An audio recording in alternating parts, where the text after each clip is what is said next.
नमस्कार.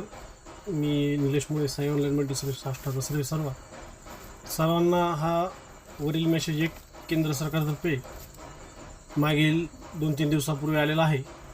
तर तो नेमका मेसेज काय आहे त्याचं विश्लेषण थोडक्यात सांगतो.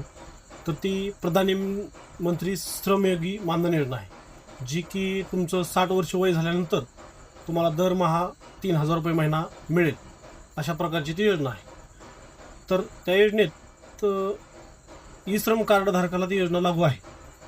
तसंच त्या योजनेत जेवढे पैसे तुम्ही भराल तेवढे ते निम्मे पैसे सरकार भरेल दरमहा. उदाहरणार्थ 18 वर्ष वय जर तुमचं असेल तर तुम्हाला 55 रुपये भरावे लागतील, तर दुसरे 55 रुपये सरकार भरेल. तसंच 30 वर्ष वय जर तुमचं असेल तर त्याला 105 रुपये तुम्हाला भरावे लागतील, तुमचे 55 रुपये सरकार भरेल.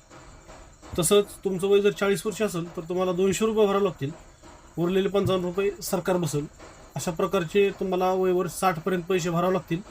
वयाच्या 60 वर्षानंतर तुम्हाला दरमहा 3,000 रुपये पेन्शन भरता येईल. जर या योजनेसाठी तुम्हाला अप्लाय करायचं असेल तर तुम्हाला जवळच्या CSC केंद्रात संपर्क करावा लागेल.